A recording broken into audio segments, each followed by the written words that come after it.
Hi everyone, and welcome to the second Sunset series of 2022. I'm Sarah Mason, for those of you that don't know, and I'm the CEO with Morecambe Bay Partnership.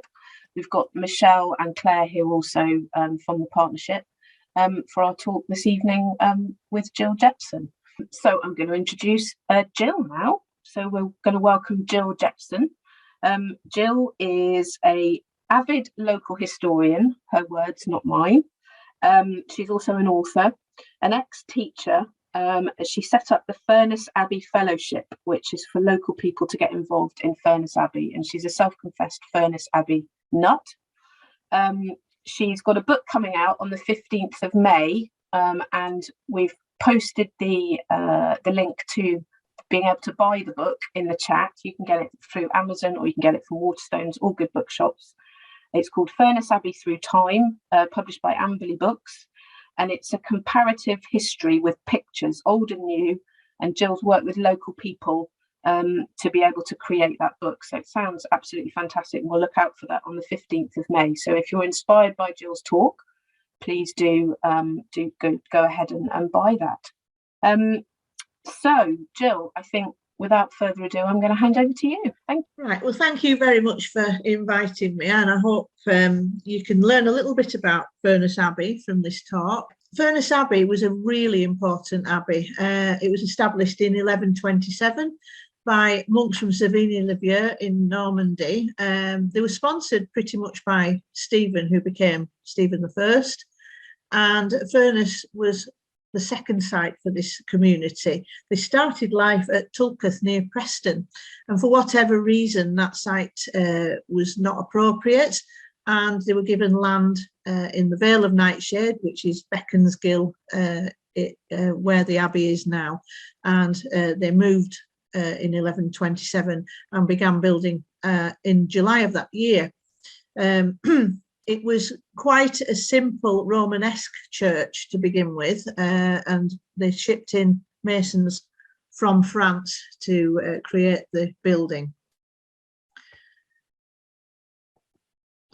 Eventually, some 20 years later, there was a big move to change the Savignac order into the Cistercian order.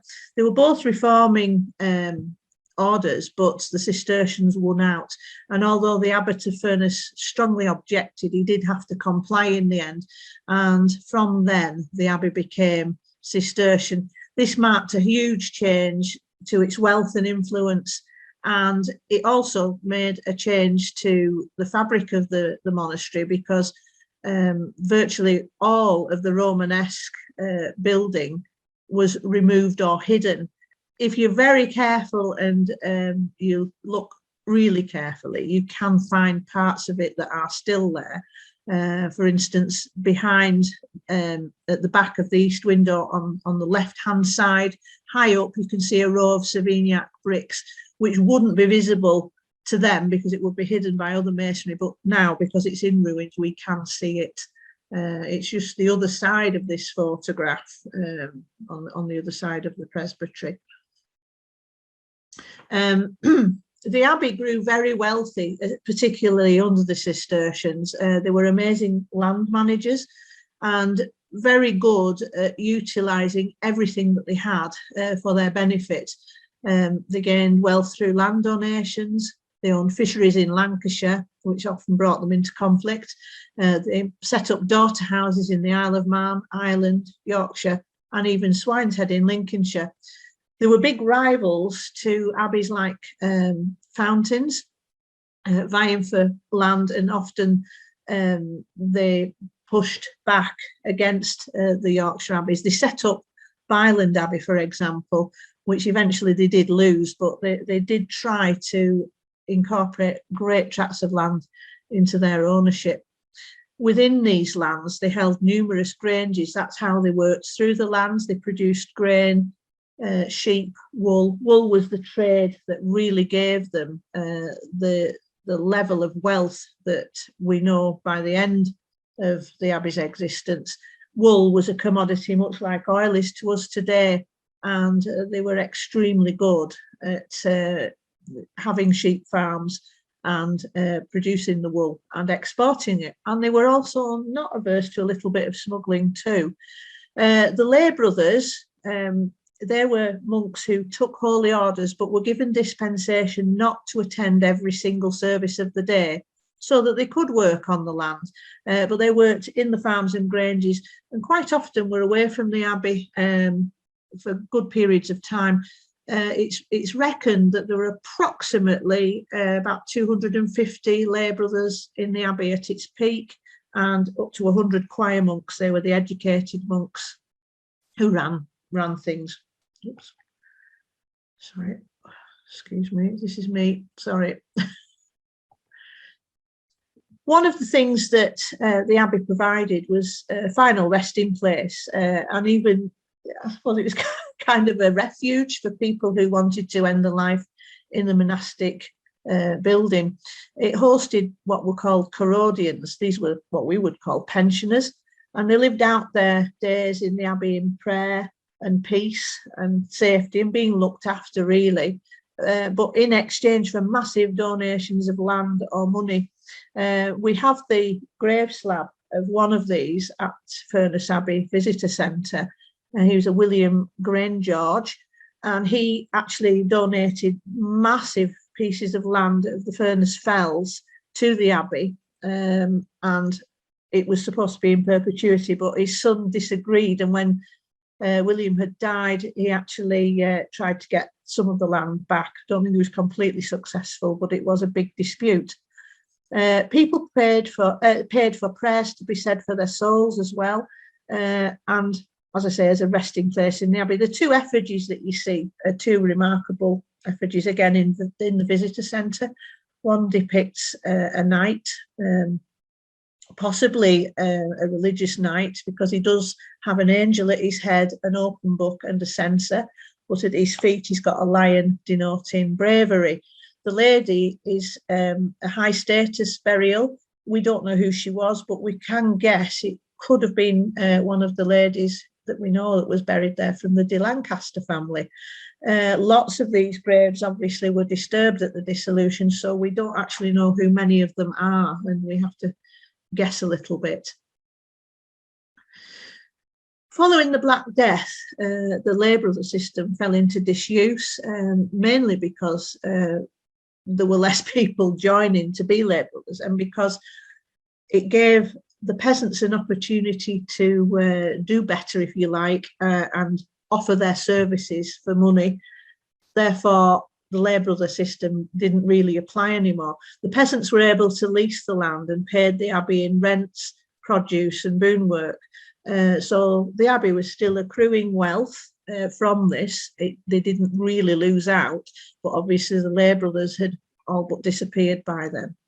The inhabitants across the board in the abbeys did reduce, and certainly in Furness Abbey we can see a gradual decline of people who joined, and at the time of the dissolution the numbers had dropped to just over 30 monks, which was not anywhere near as many as at the peak.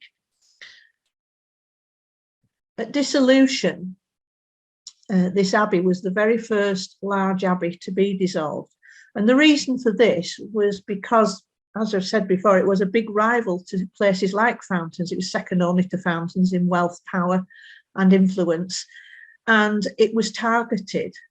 We have a charming story about the King's officers trying to find Furness Abbey, but it was buried so deep in the woods that they didn't know where it was, so set off back to London. And at the last moment, they heard the bell for Vespers and were able to find the Abbey. This is a complete confection. It's a lovely story, but not true, because everybody did know where Furness Abbey was, with it being so rich and so powerful. The deed of surrender was signed on the 9th of April, 1537, in the chapter house, which you can see in the picture through the Norman arch. You can see some of the pillars. It was a very high status building, and it's quite beautiful with some of the carvings in there. And this is the place that the monks did all their main business of the day, and they met daily in there. And of course, it was the only place they could have signed the deed of surrender because it was high status. From the time of dissolution, everything was removed and destroyed. systematically. Lead was taken from the roofs and melted down in the nave into pigs and stamped with the king's stamp and sent off. He obviously imagined, Henry VIII, that he would be able to accrue a lot of money from the sale of the lead. However, I'm sure you'd be glad to know he didn't make half as much money as he thought he would, because the price of lead had dropped because of all the smaller monastic houses that had already gone and sold their lead. So I think that's a little bit, it serves him right, really. Lots of the building materials were robbed out by locals, but also the Preston family, who took the land from Henry, or given it, bought it, actually used Furness Abbey almost as a quarry, and were able to build the Abbey, build the manor house, roughly on the site of the car park of the visitor centre now. It was quite a high status house in its day, but as time went on and the family morphed into the Lowthers and later the Cavendishes, it became not quite grand enough and fell into use as a farmhouse. Eventually that was abandoned too, but you can actually find many of the stonework, bits of stonework from Furness Abbey dotted around the local environment, in walls, in farms.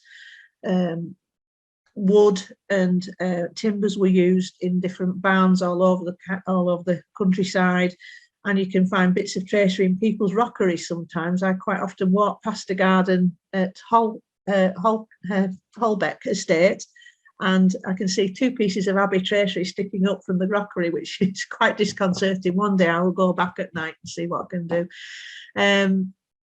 The ruins became obviously covered with grass, ivy and woody growth, and it just fell into complete disrepair. But in some ways, the overgrowth of it did preserve pieces of the monastic building.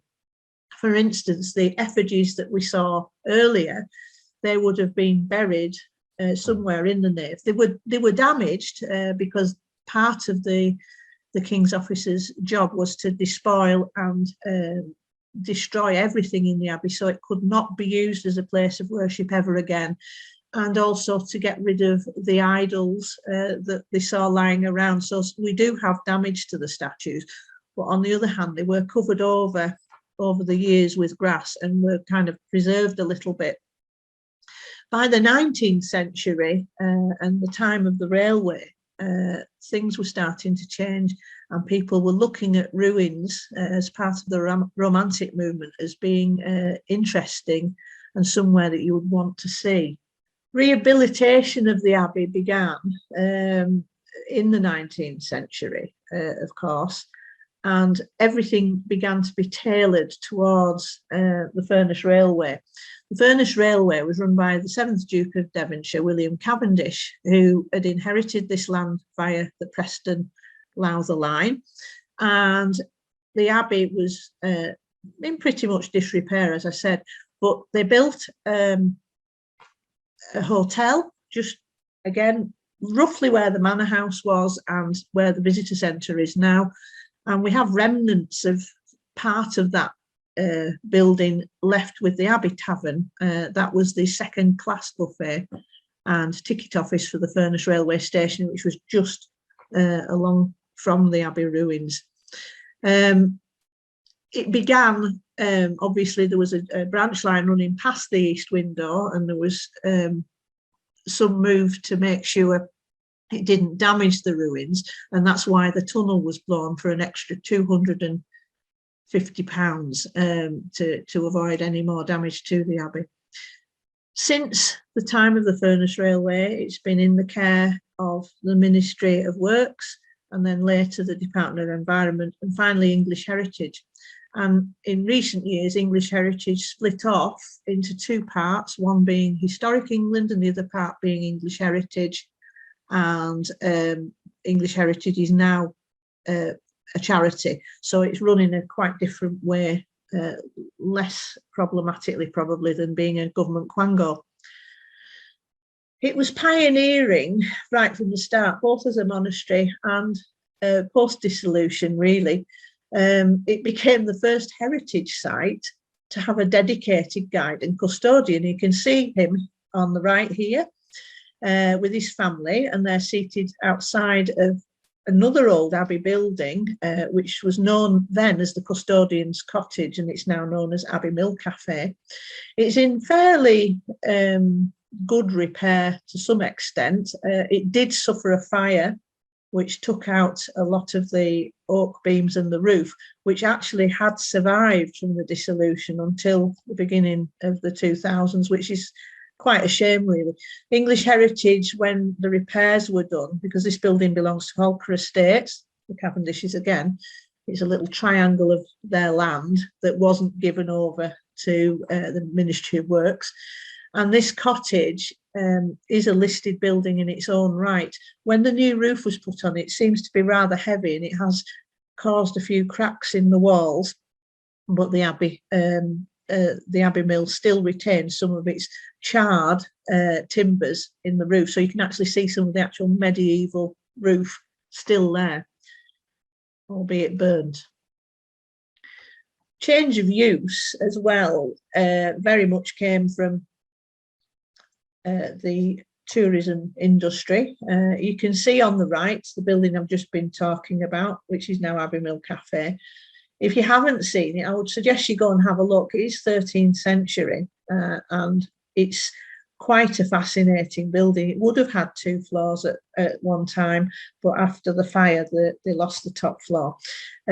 It's one of the buildings that was attached to the Abbey because the lane bisects the site, so it splits off Furness Abbey from this building, but it would have been part of the whole system at some time, and it would have served some sort of purpose.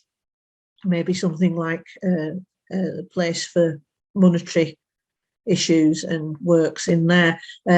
Along the whole of the amphitheatre, there would have been itinerant buildings that would have serviced the Abbey. It was almost like a big village, and it would be very, very interesting to have a look if we could step back in time to see just what it all looked like. So don't think it was as quiet and tranquil as we imagine.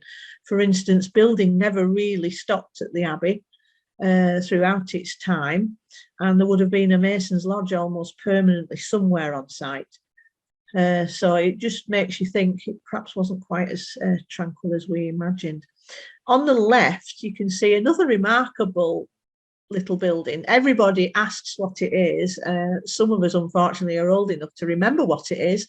And it was a ticket office. I actually remember going through that gate and paying my money at that ticket office. It used to have a stable door with a shelf, so you'd pay money through to the chap inside who was all donned in a nice uniform, and you'd pay your money and go through. It fell out of disuse in 1982 when the visitor centre was created. Not a terribly sympathetic building if you look at it, but in its own right, I suppose it's got some heritage now of its own. The little cottage that you used to come in by has its own conservation order. It was built in 1910, and it is quite a rare example of buildings of this type. In fact, it's the only one that is complete in Britain. It even has its fireplace and chimney still, which would function if we were going to clean it and allow it to function. But it is quite an incredible little building and causes lots and lots of interest. So obviously, the Abbey's been there an awful long time, and it's degraded not only because of the damage that was done, but because of many of the different climate problems that we've had, the water table dropping and rising, drying things out. And we discovered in 2007 massive cracks along the wall of the presbytery. Obviously, this was a major worry, and investigations were underfoot by 2008, when it was decided that something was wrong with the foundations and some subsidence. When archaeologists went in there, they dug 2 meters down, and you can see this big structure, the orange frame, This was purpose built for the Abbey. It's a special piece of engineering, and it's not actually supporting the presbytery. It's how we had it explained to us. It's waiting to catch anything that moves. So if you pinned it all too tightly together and it didn't have flexibility, in high winds or whatever, it would just fall down with the weight of the structure and obviously the building itself. This isn't the first time that there has been subsidence at this end of the Abbey. Unfortunately, when the monks built the Abbey, they probably moved the stream from the middle. And this is roughly where the presbytery is built. So you've got basically a riverbed, an old riverbed that it was built on. They've used massive oak rafts underneath the foundations to support it. And they've lasted really well. Obviously, it's nearly 900 years old. But what had to happen was these had to be removed and taken out and replaced with modern materials.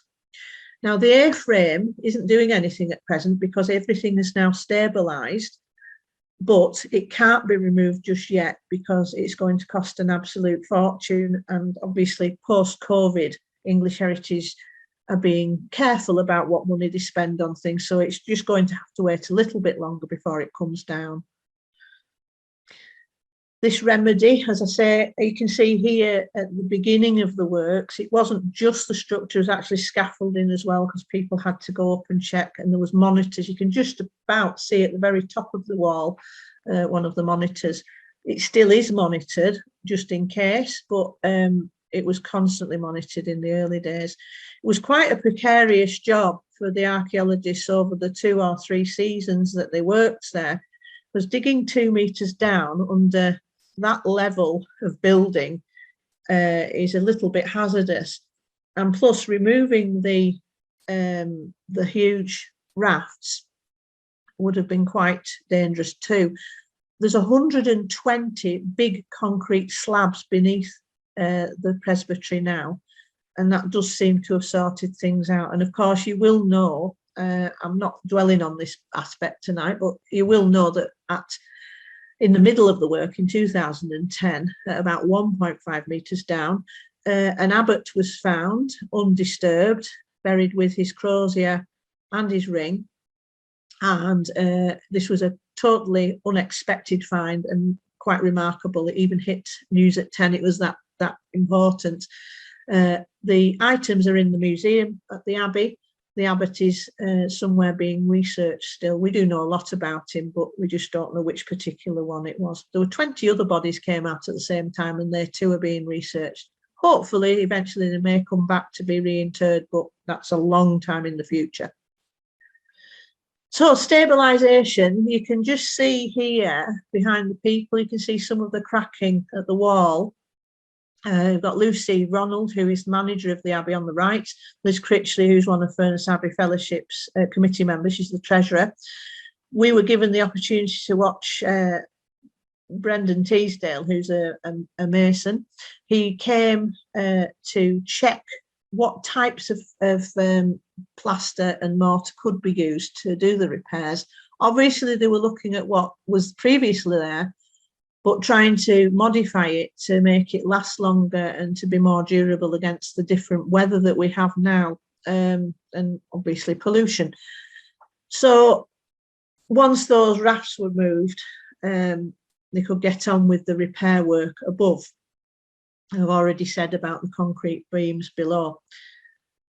The conservation in action was a good chance to have a look at what goes on with repairs and conservation, and it is quite complex, and he must have created about 6 or 7 different types, and they left it to dry and see which one fared best.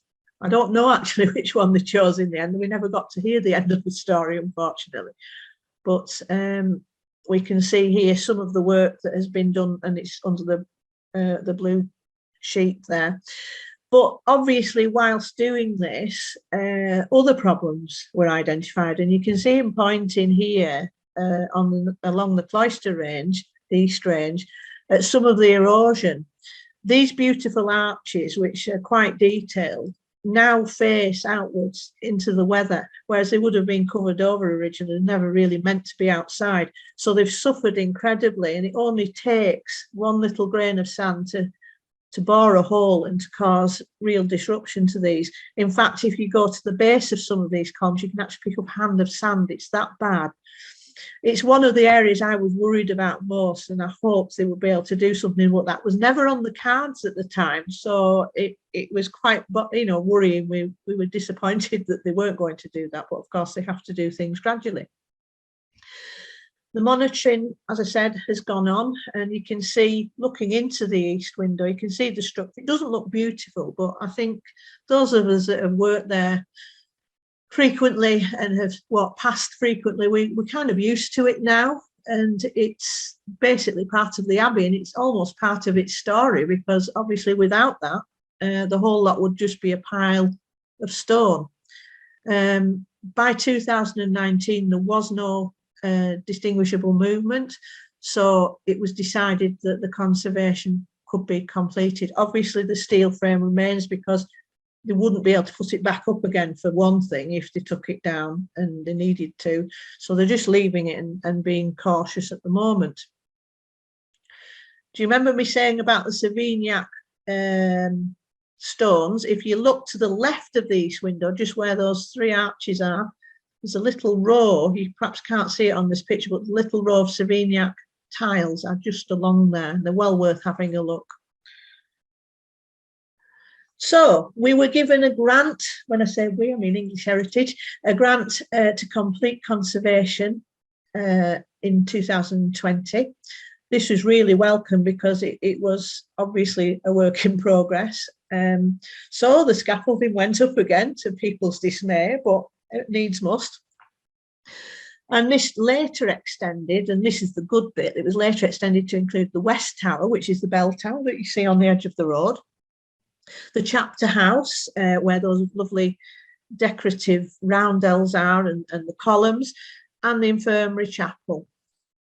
It was a big job. This picture is taken, I was really lucky to be able to go up on the scaffolding. Has taken this picture looking down towards the infirmary chapel, on top of the vestibule roof. The vestibule is the archway where you go through into the chapter house, and a brand new roof was put right across there, and the bookshelves that are either side.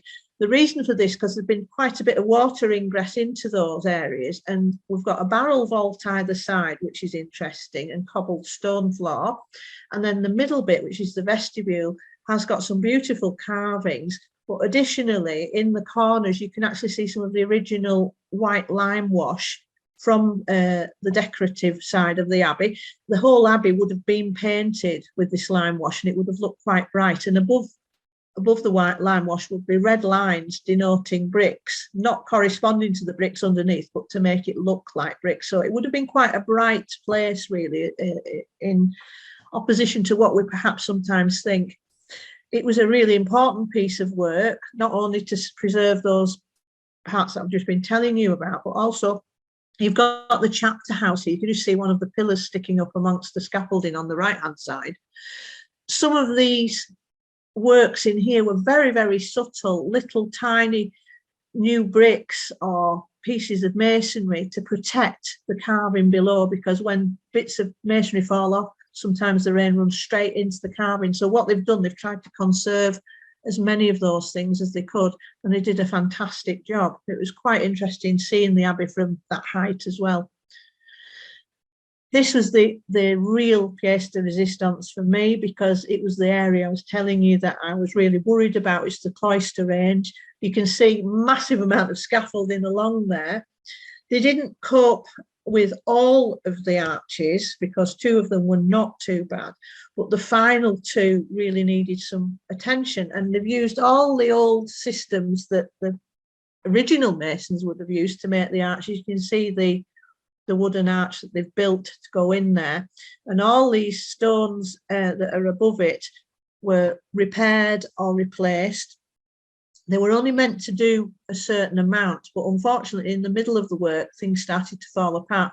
So one of the arches has really been significantly repaired and replaced, which I'm thrilled about, because it gives you a real impression of how the Abbey must have looked when it was new.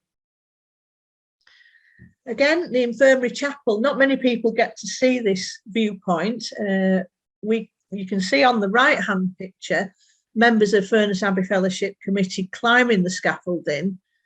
I'm the wobbly one next to the bottom. I didn't really like this, but I couldn't resist it. I had to go up there. I did not go up the bell tower. The only person brave enough to do that was Lucy Ronald, who is the manager. But at the top here, you can see they put another new roof on, and they've also put like stanchions on there to allow people to go up and inspect and repair if needs be, because all that had gone. They also rediscovered a garderobe at the top toilet, which had obviously been covered over and forgotten about. So it's been quite interesting for them. I think they have uncovered a lot of masonry that has been forgotten over the last few years. In the bell tower, I know they found quite a lot of interesting carvings, mason's jokes and such like. The report for that is still to come out, which is anticipated readily. In the presbytery, again, was enough money, which is great, to repair and conserve some of the sedilia. The sedilia are the seats that the officiants of the Mass sat in, very important people like the abbot and the prior and any visiting bishop or whatever. It's a highly decorative piece, and it's one of the best examples in the whole country. We do have a lot of really significant pieces in this abbey because of its importance, and it's kind of been forgotten, but if you go back and have a look, it's amazing. The other thing, it took them 3 weeks to conserve this and to clean it and get it back to a better level of sharpness and clarity. But equally, they've brought up quite a lot of the old graffiti that's been on there for years. Luckily, we've got no modern graffiti because we can get that off. But the ancient graffiti, they've actually used chisels in some cases. But it was the tradition when you were doing your grand tour, even of this country, to carve your name in something old. So I presume that's what it was for. There is a legend that William Wordsworth carved his name, and there is a WW, but I wouldn't like to say it was his. On the left-hand picture, you can see the backfilling of the crack at just above ground level. This crack goes right up to the very top, and it gets wider as it gets higher up. What they had to do there, there's a gap in the walls, and it's filled with rubble. That's how the monks built the abbey. And what they had to do with that mortar that was being worked on in the earlier pictures, they had to backfill it right from the top until it oozed out at the bottom. So all that has been completely conserved and solidified to stop any more cracking. And it's pretty remarkable what they've done. I mean, we were lucky to watch it, but just amazing the work that has been done over these last 2 years. It is a passion of mine, as I've said, and there's so much. I could have filled probably about another full PowerPoint screen because there is so much history.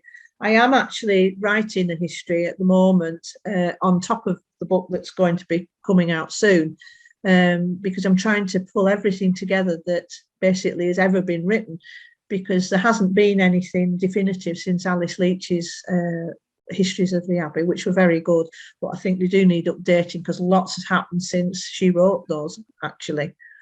I think the future for the Abbey is very positive because English Heritage have shown great faith in it, and they've really invested in it, which is fantastic. And it has cost a lot of money, somewhere upwards of £2.5 million so far, which is an incredible amount of money. The one thing I personally think we could do better is the advertising of the Abbey and telling people further afield about it. Although saying that, since COVID, we have had many visitors from further and further afield, which is quite interesting. People are discovering it now, especially people going to a very overcrowded lakes who want somewhere different to go and somewhere interesting. And it is very family friendly as well. So, thanks, Gill. Brilliant. We have got a few questions. Good. So Elizabeth has asked, how many monks were at the Abbey at its peak? Right, okay, it started off with 12 monks and an abbot. That grew and grew and grew, and by the middle of the 13th century, there were some 100 choir monks. The choir monks were the people who ran the abbey, the educated and wealthier class of monk, usually. And as I said before, 250 lay brothers.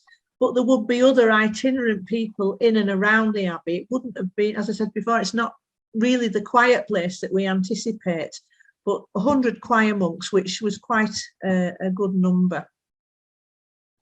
Brilliant, thank you. I've got a quick question. Right at the beginning, you said, and I'm sorry for my ignorance on this, but you said a daughter house. What's a daughter house?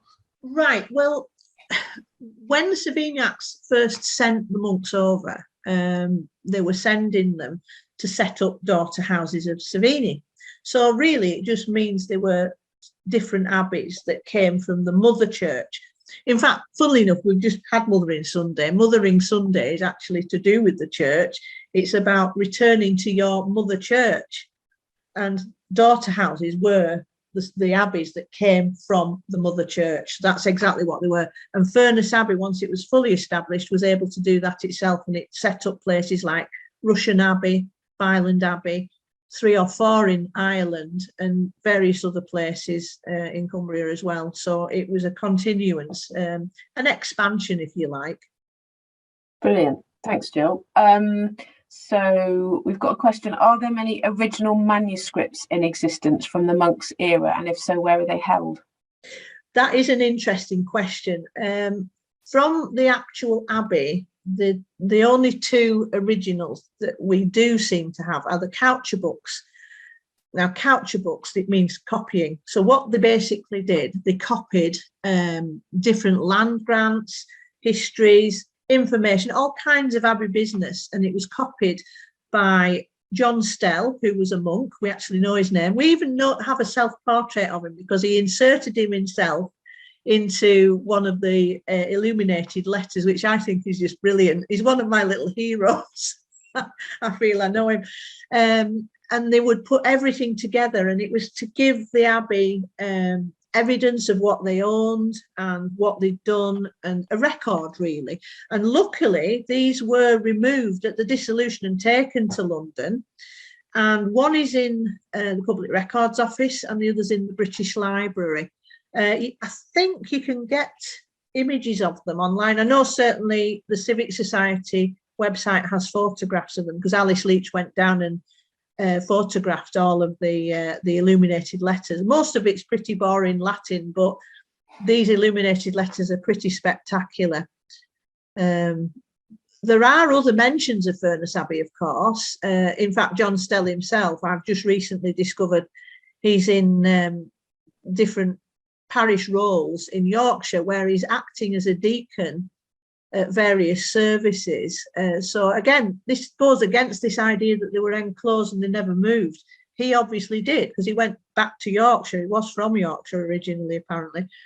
So we have got other records that mention Furness Abbey. And of course, there's just been a new piece of evidence rediscovered from the time of the dissolution, which gives a more detailed view of what happened with all the things that were taken from the abbey and how much things brought at auction and the rest of it. So we do have it. It's just disparate. It's spread over a lot of different places. Brilliant. So we've got a question from Duncan. Is the amphitheatre an old quarry from which Abbey stone was quarried? It is exactly that. The quarry itself is right at the back of the amphitheatre, where the woody bit is, and the lines that's given it its name, it looks like an amphitheatre. The lines that go around the valley are actually the sledge runs that the wooden sledges pulled by oxen would have taken the stone down into the abbey. So they didn't have to go very far. That was one quarry. The other quarry is further round in the wooded area, and if you climb over the stile and go through there, there's actually a big wide gap that you can go up, and on the left you see the sandstone escarpment, and if you go closer still, you can even see chisel marks from the masons and 2 carved faces. I love that. I just think that is amazing, because these are the real people that made this. And then the other quarry is right at the back behind the abbot's house. In fact, the abbot's house is built into part of the quarry. It's a bit of an L-shaped overhang. And that whole bit underneath Abbott's Wood is quarry. So 3 big quarries on site. They didn't have to go too far for any of the resources they needed, which is why this valley was so good for them. Fascinating. Question from Alison: what is boon work? Boon work is when you pay for whatever in work rather than in coin. So you might have to do, for instance, the peasants on Walney, they were tasked, their boon work, one of their boon works was to maintain, dig and protect the sea defences, ditches and dikes. That was the Walney peasants' fee to the Abbey. You would do all kinds of things. You might give 4 days ploughing. You might give 3 days threshing. It was that sort of thing. It was in kind, if you like, but also they did give produce too. It depended what the rentals were. Different life, eh? Very. We've got a question from Hilary. Is it documented that routes across Morecambe Bay would have been serving the Abbey's economic network in its heyday? Yes, there is evidence of that. It's the way they came into Furness. They came across the bay, and obviously there would be guides, just as there is today, but probably more. And we do know of disasters in the bay that travellers, obviously, it was very treacherous. But yes, they would have used that route. But equally, they did use the Irish Sea. That was like their M6. They shipped out a lot of the wool and produce through from Peel, which was a storage storage place, and they would ship it out down the Irish Sea into Europe. And they also shipped stuff back, because we know they got fined for bringing in Flemish wool. I don't know why, but they did, and it was hidden at Peel, and they were penalised by Henry IV for that, and they had the castle taken off them for a short time as punishment. So they weren't averse to a bit of smuggling. But you've got to take away this idea of isolation. Yes, it was isolated, but only in terms of us thinking it's isolated. They were not isolated. They used the sea. They used different methods of transport. And as I say, it was the centre of its own universe. It really, really was. Great, thanks, Jill. Elizabeth is asking, what relationship did Furness have with Cartmel Priory? Not a direct relationship. They would know each other was there, and there would be some sort of meeting of the ways occasionally. Obviously, when the dissolution happens, the abbot of Furness looked towards Cartmel to see what had happened with people who dissented against Henry, and I think he learned from that, the same as he looked towards other abbeys like Whalley Abbey, where the abbot was hanged for his part in the pilgrimage of grace. So basically they would probably have different dealings with them, but sometimes it did lead to disputes as well. For instance, they came into conflict with, I think it was Sarley Abbey, because of the Lancashire fisheries. Each one claimed they owned the fisheries more than the other, and it was very, very complex, the land management, and quite often they did come into conflict with each other. So, but I don't know of any direct link to Cartmel other than being neighbours. Great. We've got Alan saying that he lives at Cockerham Sands, where the Abbey has been almost completely robbed, and he's amazed how well Furness Abbey has been looked after. Yeah, well, it's probably by chance in some ways, I think, because of it being tucked away, a lot of it, and it was massive. This is the point. And for instance, the bell tower had only just been completed in 1500, and that was 160 feet tall. Now, to pull that down is quite a feat, and they left up to 60 feet of it. So that only really had 37 years of life. So you can imagine it would have been difficult to demolish that. And the conventual buildings were pretty much left at height. The Lay Brothers side, that was completely destroyed, which I wonder quite often, is that because they were a little bit superstitious? I don't know. But various abbeys suffered different fates. Some, obviously, like Cartmel, were adopted as the parish church and were conserved. Others, like Furness, were left as they are, but obviously the building materials were reused. It's just the look, I think, and it's how much the locals appreciated what had gone before. Furness Abbey was starting to get a little bit of resentment from the locals by the time of the dissolution. So I don't know, maybe, you know, there wasn't much opposition to it. But Cartmel, obviously the people there really rallied round and supported the building itself. It's quite interesting because we don't really know, but because Furness was a test case, you know, it was pretty much stripped bare. We've also lost a lot since Victorian times as well, unfortunately. Do we know much about the individual abbots? Oh, yeah. Yes, there's a few of them that are of note. John Cochrane was the guy that was responsible for crenellation of Peel Castle.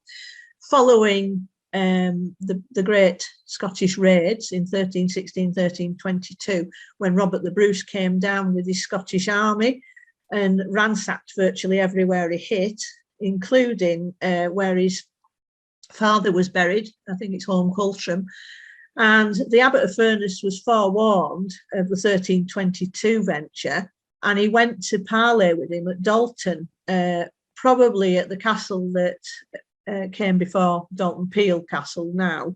The Peel Tower was a fortification following this, so there would have been something there in the courthouse and what have you. So he parleyed with him and came up with a solution that Furness would give him a massive ransom in return for them not destroying the manor of Furness. He is allegedly claimed to have slept at Furness Abbey overnight, which isn't a stretch of the imagination, because the monks did provide shelter for travellers, if you could call Robert the Bruce a traveller. But he would have been wined and dined in the abbot's residence, most likely. And then the next day they set off through Cartmel and towards Lancaster. And once they were away from the manor of Furness, they did set fire to everything and ransack and raid right up to Lancaster. So that's one abbot that had, he obviously saved the abbey to some extent. He did end up with a big debt. They had to reduce what they paid in Peter's pence, which was to pay for the Vatican, which I don't suppose pleased the Pope too much. The penultimate abbot was a rogue, Alexander Bank. He came from the gentry class and really thought that he could act in the same way. He was sponsored by a quite significant churchman from York. So the way he behaved was quite a disappointment to the people of Furness. He more or less turned it into his own little private fiefdom and rode across the country, gambling and hunting and all the rest of the things that go with that. He dressed in unmonkly clothes and he turfed people out. The big problem with him was he wanted more and more parkland for his sheep and for hunting, and a village called Selagarth came under his view and he wanted rid of them. And he sent his monks in just before Christmas in the mid-1500s to get rid of them, and they were left with no homes. Many of them had to go and stay with people in Harcourt. Some others decamped to build new barns, which is now called New Barns. So that whole village was destroyed, and nobody really knows exactly where it was, but we think probably to the west of where Manor Farm is now. But he litigated everybody, and people litigated him. William Case, who was the farmer, in Celegarth, he took him to court, and he actually did win. He got some compensation. And ironically, William Casey's descendants actually, until recently, had the farm at Manor Farm, but sadly, George Case just recently died, so I don't know whether that line will carry on there. But it's a little bit justice, I think, that his family managed to carry on farming. So Alexander Bank's a bit of a rogue. He was also ousted by his monks, and they brought in a new abbot. This didn't last long because Alexander had lots of ruffians around him, who then ousted the new abbot, and Alexander got back in. The one worry I do have is that he is the abbot that we've found. I'll be so upset if it's him, but it kind of figures, because this guy was overweight. He'd lived life high on the hog. He had arthritic legs, and he was obese, and he had type 2 diabetes, indicating he had a very rich diet. And I can just see this beggar was probably the one that went hunting and dining on venison, etc. And if it is him, it would also explain why we've got an abbot who was important enough to be buried with a crozier, although it was the second best crozier, and a ring on his finger, which was not common practice. So, but that's my theory, it's not fact. Let's hope we find out soon. Did you say that that's imminent, or is it still along? They've kind of found out as much as they can about who he is, or unless something remarkable happens, because he also had a lot of sea fish in his diet, which degrades the dating process. They can't actually precisely date him. So he's somewhere between 1380 and 1480, which gives us quite a few candidates. But I do have this horrible feeling it is him, you know, because even if he wasn't important enough, he probably thought he was important enough to be buried with such pomp and so close to the altar. He probably had a lot of ground to make up for his bad life. Indeed. I think we need a part 2. There's so much that you obviously know and need to share with us, and also there's still more to come. So, you know, it'd be great to have a follow-up if you're up for it. I think anytime, yeah. Definitely up for that. Fantastic. Lots of thank yous coming in. Everyone really, really appreciative, Gill. So thanks ever so much on behalf of all of us. It's been great, and we look forward to part 2. And good luck with the book. Thank you.